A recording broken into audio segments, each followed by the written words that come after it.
자, 우리 합심해서 한번 기도하겠습니다. 오늘 말씀을 통해서 탕자의 아버지의 마음을 주옵소서, 주님의 마음을 주옵소서. 우리 한번 기도하겠습니다. 거룩하신 아버지 하나님 감사합니다. 탕자의 아버지의 마음을 오늘도 말씀을 통해서 은혜 받기를 원합니다. 이 말씀을 통해서 아버지의 마음을 읽게 하여 주시옵소서. 아버지의 마음을 담게 하여 주시옵소서.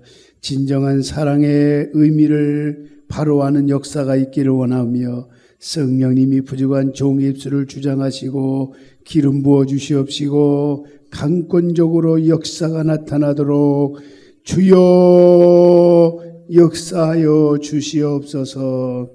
예수님의 이름으로 기도하옵나이다. 아멘. 오늘 본문의 말씀은 탕자의 비유라고 봅니다. 탕자의 이야기는 셋으로 구성되어 있어요. 집을 나간 아들, 또 집에 있는 아들, 또 두 아들의 아버지. 자, 오늘 내용을 간단하게 말씀드리면 아버지에게는 두 아들이 있었는데 첫째 아들은 순종하는 아들이었다면 둘째 아들은 불순종하는 아들이었습니다. 근데 불순종하는 아들인 둘째 아들이 아버지 앞에 찾아가서 좀 나에게 좀 분깃을 내어주세요. 내어주세요. 그러니까 부모가 농사를 짓는 사람에게는 농토를 첫째 아들은 몇 마지, 둘째 아들은 몇 마지 이미 다 정해져 있잖아요. 아마 그 탕자의 아버지도 그런 것 같아요. 또 그 아들도 그걸 알았어요. 그래서 이 둘째 아들이 좀 나에게 좀 이미 정해져 있는 분깃을 좀 주세요. 그래가지고 그 분깃을 받아서 달라고 해서 드린 게 아니라 주면 그저 이거 뭐 이렇게 일찌감치 줄 이유가 뭐 있냐고 사양해야 될 반인데도 오히려 달라고 요구하고 자꾸 그래가지고 결국은 그 돈을 받아서 집을 나가버렸어요. 그런데 오늘 본문에 보니까 얼마 못 가서 전 재산을 다 탕진하고 집으로 돌아온다. 그런 내용이 오늘 탕자의 이야기입니다.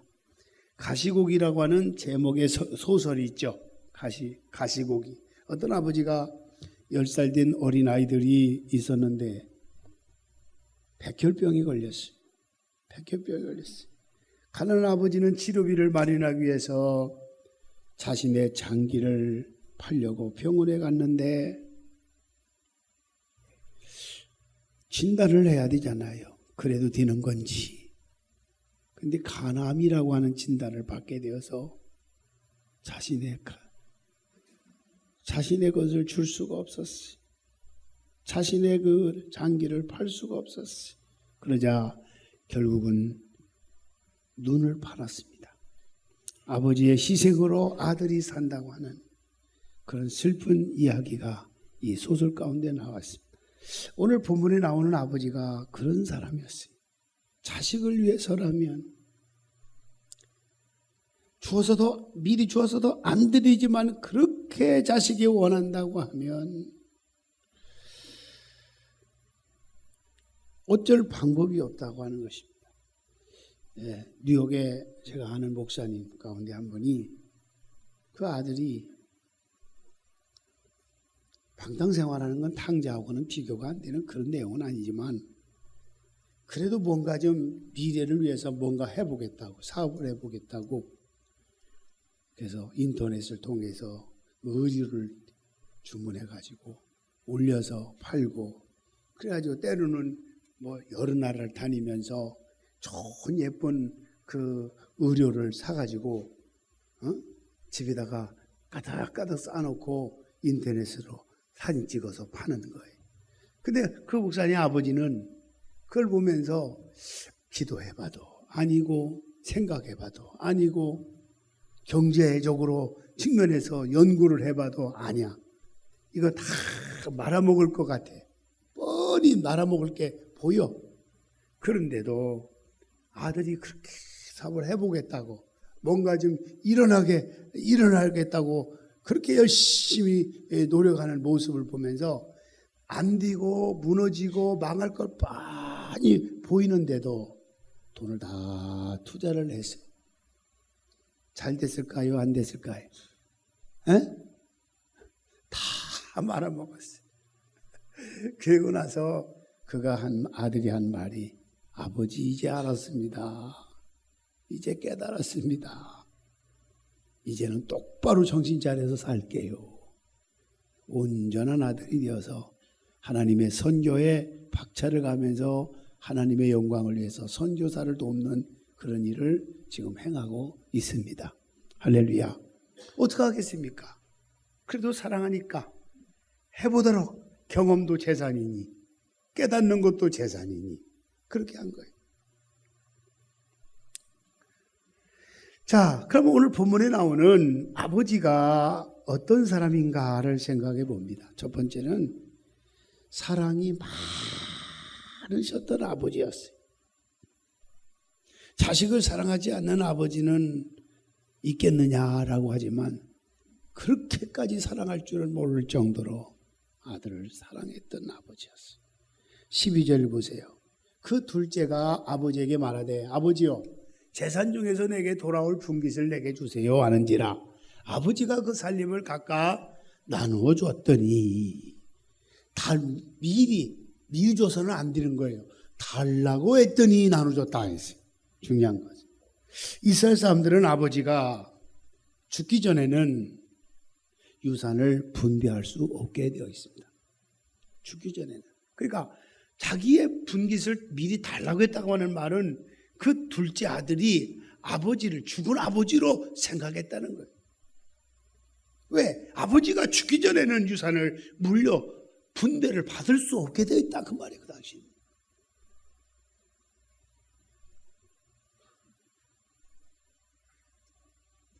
탕자는 아버지를 완전히 무시했어요. 그래서 둘째 아들이, 무시한 아들이 탕자였어요. 탕자는 아버지가 마음에 들지 않았어요. 정말 집이 답답했어요. 탕자는 생각할 때 사는 것이 재미가 없었어요. 여러분, 교회가 마음에 들지 않습니까? 때로는 목사가 마음에 들지 않습니까? 신앙생활한 것이 답답합니까? 아니면 재미가 없습니까? 자신이 탕자가 아니었나 우리 자신을 한 번쯤은 생각해 보시기 바랍니다. 여러분이라면 유산을 요구하는 탕자를 어떻게 하시겠습니까? 혼내시겠습니까? 재산을 주시겠습니까? 여기 나오는 탕자의 둘째 아들은, 탕자는 아버지가 주었습니다. 13절 보세요. 그 며칠이 안 되어 둘째 아들이 재물을 다 모아가지고 먼 나라에 가서 거기서 허랑방탕하여 그 재산을 낭비하였더니 그랬어요. 13절에. 아버지는 아들이 어떤 사람인지 너무나 잘 알고 있었어요. 마치 그 뉴욕에 있는 목사님 아들이 망할 걸, 안 될 걸 뻔히 알았단 말이에요. 알았는데도 그와 같이. 아들이 불량하다는 것도 알았습니다. 며칠이면 돈을 전부 탕진할 것까지도 알았어요. 술과 도박으로 날릴 것도 알았습니다. 그런데 주었습니다. 왜요? 경험해야 깨닫기 때문인 것입니다. 고통과 망하는 그 고통을 느껴봐야 나중에 올바른 사람이 될 수 있기 때문인 것입니다. 이것이 바로 사랑입니다. 사랑은 마음이 아픕니다. 긍휼히 여기는 것입니다. 아버지는 매일 언덕에서 그 아들을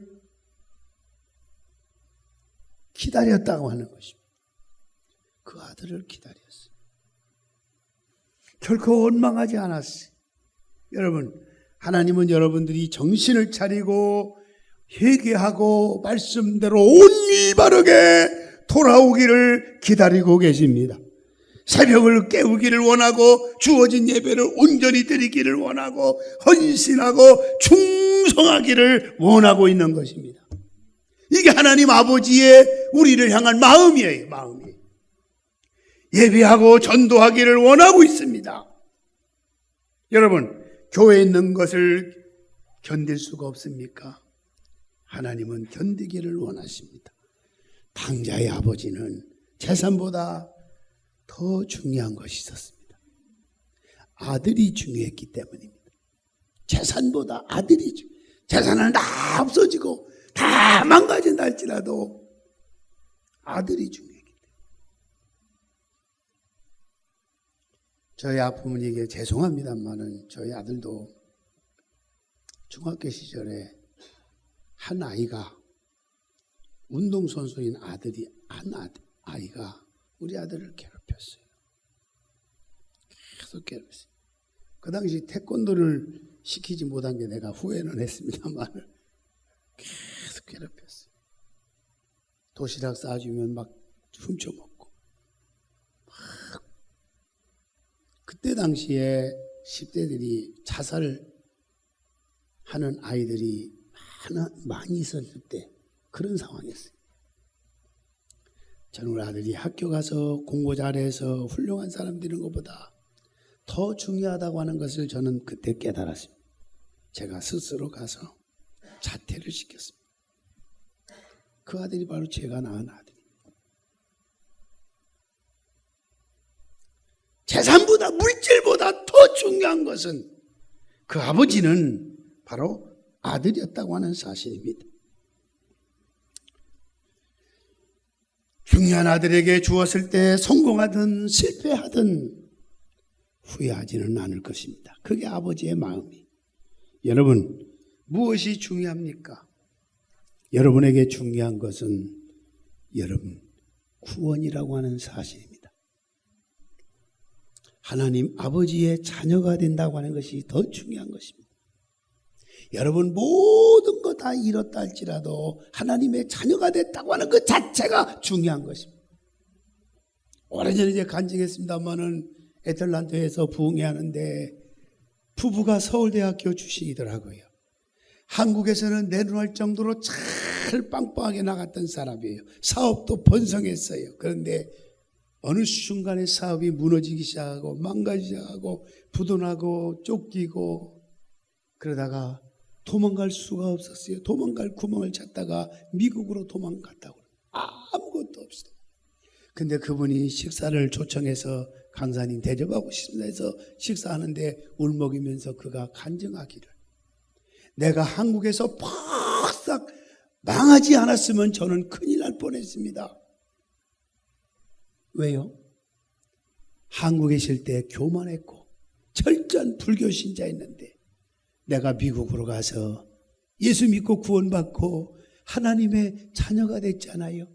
하나님이 나를 자녀 삼아 주시려고 지나고 나니까 그렇게 만든 걸 이제야 저는 깨달았어요. 너무 감사했어요. 근데 지금은 회복이 돼가지고 이렇게 축복을 받아서 강사님 음식을 대접하게 됐네요. 믿으면 아멘 하시기 바랍니다. 두 번째는 끝까지 기다리는 아버지였어요. 낙심하지 맙시다. 끝까지 기다리다 보면 구름 같은 은혜의 역사가 일어납니다. 진동의 기적이 일어납니다. 골짜기에서 기적이 일어납니다. 끝까지 기다리는 아버지. 20절 보세요. 뭐라고 표현하는지. 이에 일어나서 아버지께로 돌아가니라. 아버지께로 돌아가니라. 이게 중요한 거잖아요. 아직도 거리가 먼데 아버지가 그를 보고 측인 여기에 달려가 목을 안고 입을 맞추니. 여러분이 영혼을 전도해서 그리스도께로 인도하면 우리 하나님은 여러분들을 이 아버지처럼 달려가서 목을 안고 입을 맞추는 그 이상으로 여러분을 안겨줄 줄로 믿으시기 바랍니다. 아직도 거리가 멀어요. 아버지는 아들이 집을 나간 날부터 아들을 보기 위해서 언덕으로 올라갔습니다. 아들이 언제 오나 매일 기다렸어요. 기다리는 것이 습관이 되었어요. 눈이 오나 비가 오나 바람이 부나 기다렸어요. 식사를 할 때도 잠을 잘 때도 오직 아들 하나뿐이었습니다. 그래서 아들이 멀리서 오는 것을 보고 단번에 아들을 알아볼 수 있었어요. 여러분, 알아본다는 게 쉬운 게 아니에요. 왜? 아들 모습으로 돌아왔으면 쉽게 알아볼 수 있겠지요.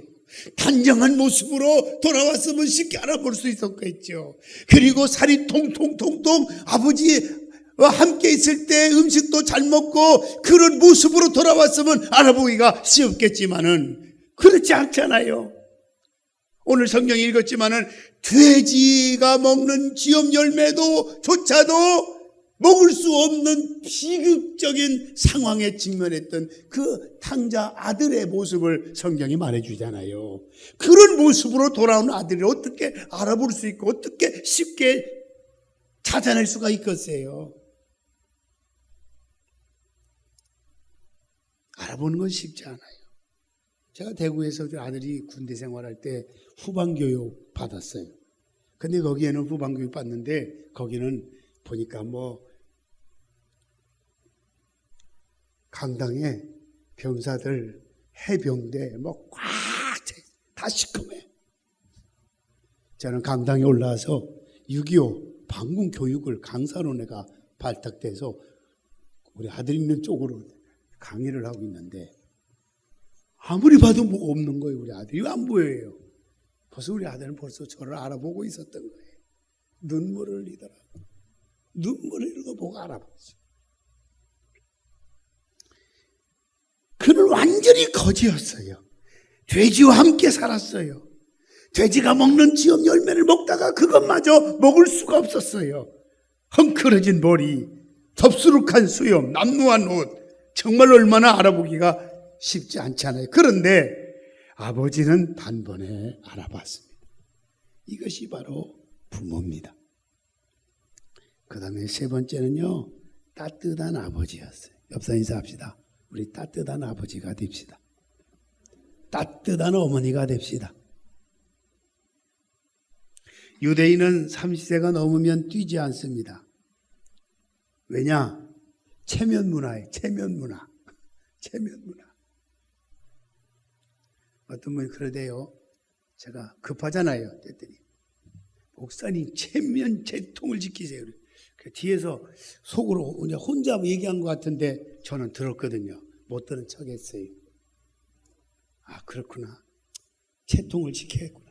그래, 목사가 천천히 가만가만 점잖게 걸어야겠구나. 노력을 많이 하는데도 어쩌다가 한번 또 뛸 때도 있어요. 그러면 뒤에서 제가 들리거든요. 그냥 속으로 삭히십시오. 그들의 체면 문화는 대단해요. 그런데 아들을 보자 달려가지 않을 수가 없었어요. 그냥 몸이 반응했어요. 이게 바로 사랑입니다. 사랑은 이론이 아닙니다. 그냥 용서가 되는 거예요. 사랑하신 여러분, 용서할 수 없는 사람이 있습니까? 예배가 잘 되지 않나요? 사랑이 부족하다는 증거입니다.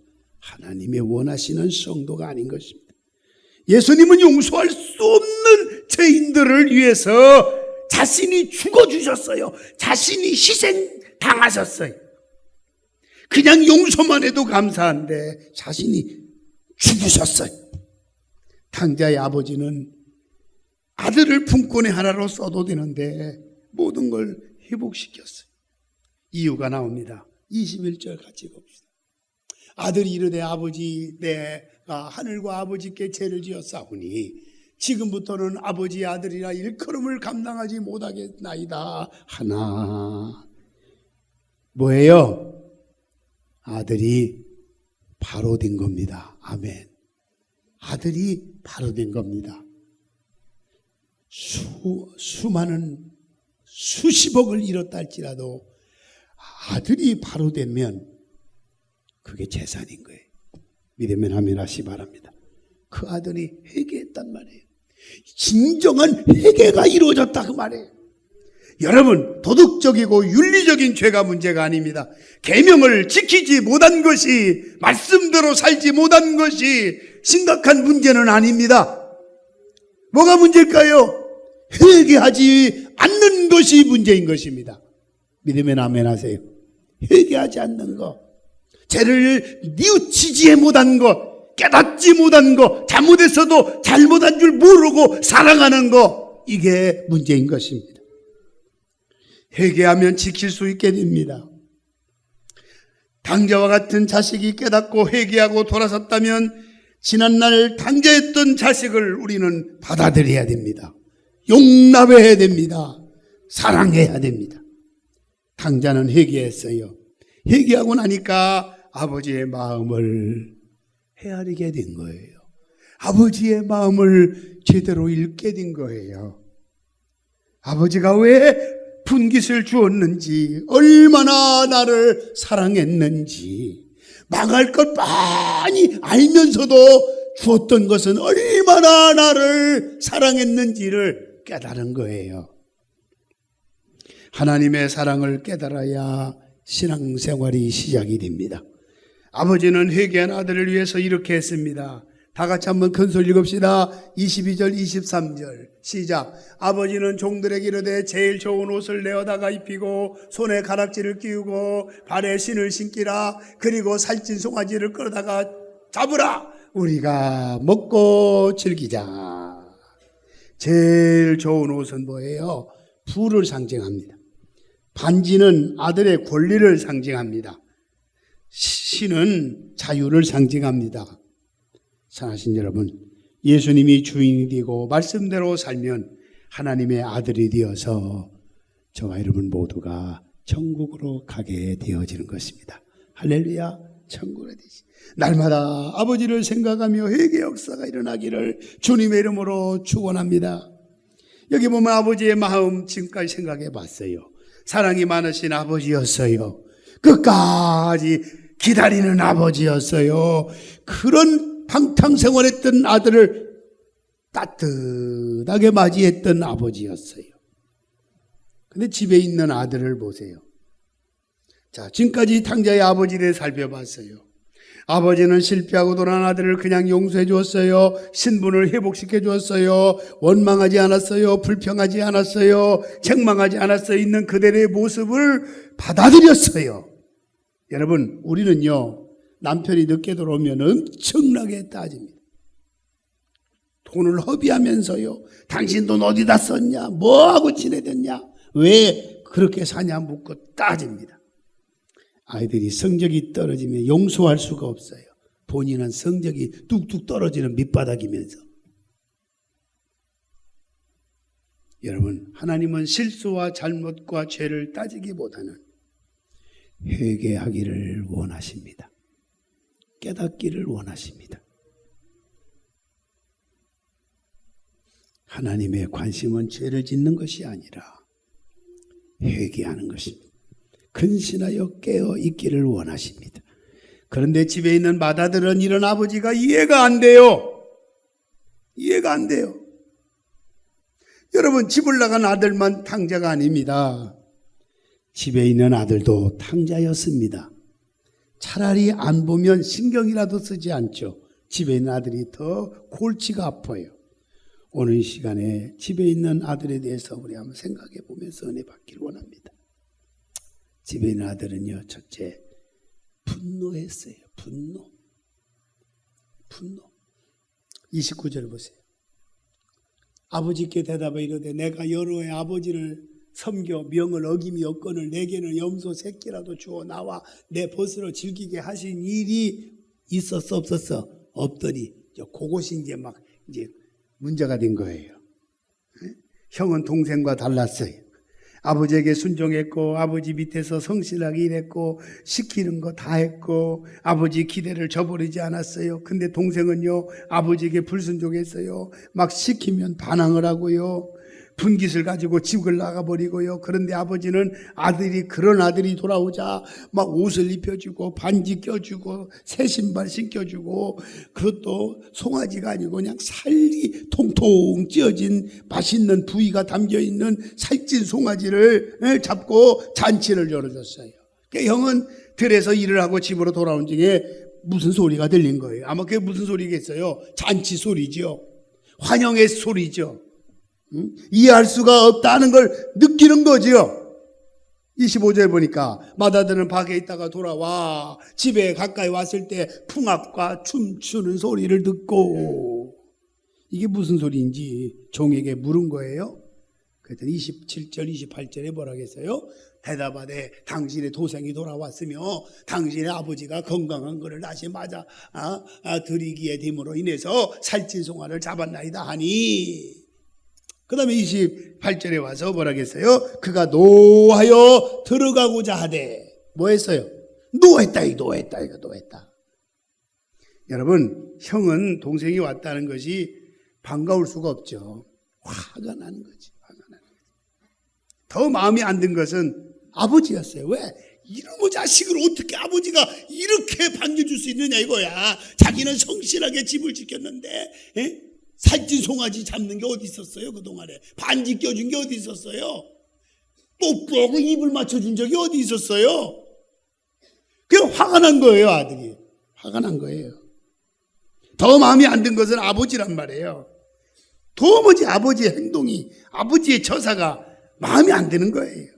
그래서 아버지에게 단독지적으로 뭐라고 말하고 있어요? 29절에 같이 읽어보세요. 시작. 아버지께 대답하여 이르되 내가 여러 아버지를 섬겨 명을 어김이었거늘 내게는 염소 새끼라도 주어 나와 내 벗으로 즐기게 하신 일이 없듯. 요게 마음이 막 화가 난 거예요. 아버지를 이해할 수가 없는 거예요. 여러분, 맏아들이 왜 열심히 일했습니까? 왜 참고 견디었습니까? 왜 맏아들이 순종했습니까? 잘 이해하셔야 됩니다. 잘 이해하십니다. 왜 맏아들도 탕자했는가를 이해하셔야 돼요. 아버지를 위해서 했을까요?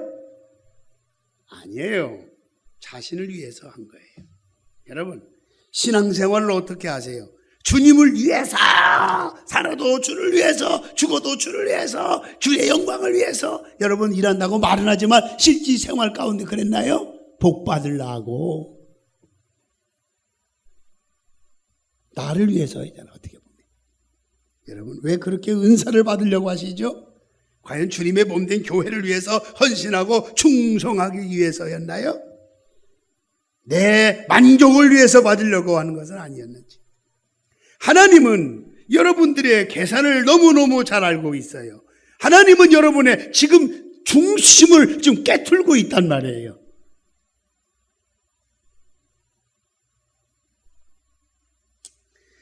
두 번째로 집에 있는 아들은 분노를 넘어서 이제 동생을 뭐해요? 30절 보세요. 뭐 했는지 시작. 아버지의 살림을 장녀들과 함께 삼켜버린 이 아들이 돌아오매 이를 위해서 살찐 송아지를 잡으셨나이다.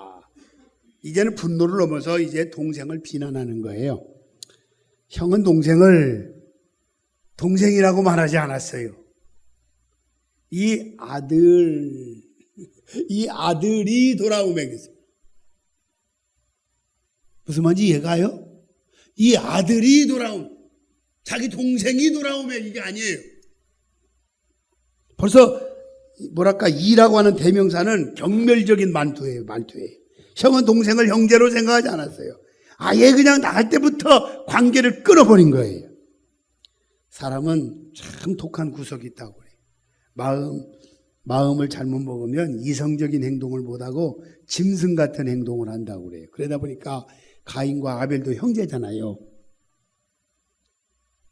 쌍둥이는 아니지만. 그런데 아벨이 예배를 하나님이 받으시고 제사를 받으시 자기 안 받으니까 결국은 친동생이지만 쳐 죽였어요. 살인했어요. 함은 또 어때요? 아버지 노아의 실수를 용납하지 않았어요. 아버지가 허물도 있고 실수도 있을 수 있잖아요. 그래가지고 막 따벌리는 거예요. 돌아다니면서 막 나팔 부는 거예요. 아버지 흠을 막 들춰내는 거예요. 근데 들춰냈던 자식들 성경에 많이 나오는데 망했을까요? 성공했을까요? 예? 답은 여러분들 성경에 안 읽어보셨나? 다 망했어요. 하나님의 형상을 닮은 여러분, 이성적인 행동을 하시기 바랍니다. 저에게는 형이 있고 아우가 있어요. 자꾸 저희 보고 막내 아들이라고 누님도 그러는데 뭘 막내 아들이에요. 내가 막내 아니고. 그래서 바로 내 밑에 동생이 있잖아요. 그렇죠? 아시는 분은 웃네. 무슨 그 말인지. 저를 엄청나게 생각해줘요. 어떤 때는 문자로 아우야 오늘따라 왠지 울적한데 네가 자꾸 생각이 나는구나. 그런 문자를 한번 보내봤어요. 실제 그럴 때가 있었어요. 저도. 그랬더니 뭔가 내 마음을 읽었는지 나에게 필요한 모든 걸 참 충족시킬 만한 걸 보내주시더라고요. 보내줬어요. 내가 그걸 보고 운 적도 있습니다만. 여러분, 형제는 감싸줘야 됩니다. 그런데 탕자의 형은 용서가 없었어요. 아버지의 살림을 창기와 함께 먹어버렸다고 비난했어요. 아버지의 살림이 누구 것입니까? 자기 겁니다. 기다리면 자기에게 돌아오는 거예요. 응? 여러분들 중에 지금은 가진 거 없지만 부모가 돌아가시면 재산 분배 많이 받을 분들 몇 분 있네. 여기 보니까 좀 기다리세요. 기다리시면 돼요. 그래서 분노를 참을 수가 없었던 거예요. 여러분, 손해를 볼 줄 알고 용서하고 참고 견디고 이기는 자가 성경에 보니까 뭐라겠냐? 흰옷을 입게 된다 그랬어요. 믿으면 아멘. 흰옷을 입는다. 마지막 하나 더 하겠습니다. 맏아들에게 화목케 하시는 아버지가 있었습니다. 31절 32절 같이 읽읍시다. 시작. 아버지가 이르되 애 너는 항상 나와 함께 있으니 내 것이 다 내 것이로되. 그 다음에 32절 왜 계속 안 나와요? 이 내 동생은 죽었다가 살아났으며 내가 잃었다가 얻었기로 우리가 즐거워하고 기뻐하는 것이 마땅하다 하니라. 아버지는 원망과 불평과 분노로 가득 찬 맏아들의 말을 듣고 부드러움과 친절함으로 자상하게 말해 주었어요. 아버지는 맏아들의 기득권을 인정해 주었어요. 아버지를 위해 집안을 위해 성실히 있는 아들을 인정해 주었어요. 그래서 현재 남아있는 재산을 모두를 누구에게 줬어요? 맏아들에게 주었어요. 맏아들에게 주었어요. 내 것이다, 내 것이다. 아멘. 다 내 것이다, 내 것이다. 주님 것이다, 여러분의 것이. 아멘. 또 여러분의 것이다, 주님 것이기도 하고요. 아버지는 집 나간 탕자들과 불만이 가득한 맏아들을 사랑으로 끌어안았습니다. 아버지에게 중요한 것은 재산이 아니었습니다. 아버지에게 중요한 것은 아들, 방탕에 또 돌아왔던 아들만이 아니라 맏아들과 둘째 아들이었습니다. 자기의 두 아들이었다 그 말이에요. 중요한 것은요. 여러분, 하나님의 관심은 물질만이 아니에요. 하나님의 관심은 여러분들이, 여러분의 가족 전체가 영원히 구원받는 거예요. 아멘. 천국의 백성이 되는 거예요. 영원 구원이 아버지 하나님의 관심이에요. 믿으시 바랍니다. 맏아들이 아버지께로 돌아오는 게 관심이었던 것처럼 재산 잃었던 거 신경 안 썼어요. 한 번도요. 재산 잃은 거에 대해서 마음 아파하지 않았어요. 성경에 보니까 아버지가. 믿습니까? 그 아들이 돌아오기를 기다린 거예요. 재산을 성공해서 재산 가지고 오기를 기다린 게 아니라 아들 자체가 중요했던 거예요.